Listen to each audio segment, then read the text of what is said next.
So I spoke earlier about the knowledge of our audience, and here's another sort of technical question that reflects, I think, a viewer who's got some level of sophistication and information about this issue. Viewers concerned about the condition of our roads suggests that truck weight's an issue. This viewer suggests that we ought to do what 23 other states are doing, requiring more motor vehicle inspections and also more truck inspections, and also suggests that we should weigh trucks more often.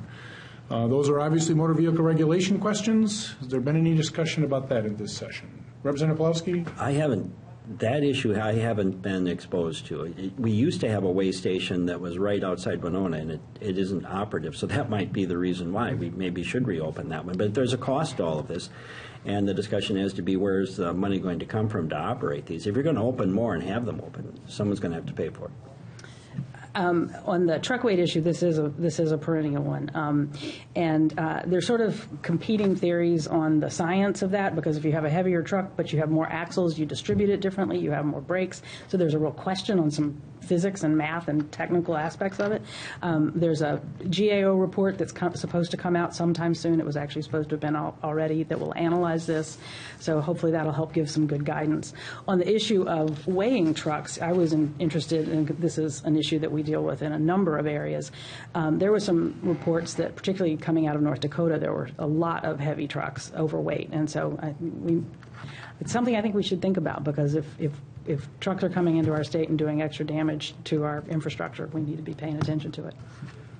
Well, I think there is a significant number of trucks that are trying to violate the law, and the reason that I know that is that in Stillwater, we had several instances where trucks were coming across from Wisconsin and crashing into the bridge, and the bridge would then be out for weeks at a time, and then people would have to go around to Hudson. So what we were trying to do is to figure out... Too tall, you mean? They were too tall, well, it's a very restricted bridge. Right.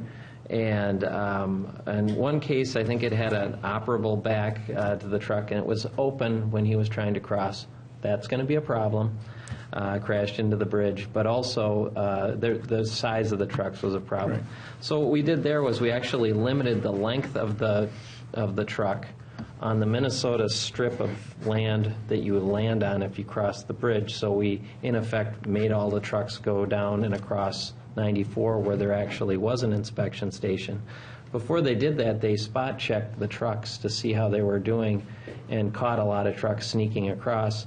And what they found was that the reason that they were going through Stillwater and snaking through and hitting the bridge and screwing up traffic was they had something wrong with their truck that they didn't want inspected on 94 if they had to cross there. So there is a fair bit of that does go on, and it is a safety issue. And the vast majority of truck operators in Minnesota and interstate truckers do follow our laws, and they would probably welcome that because the vast majority of carriers do a great job and they follow the law and they have very good practices.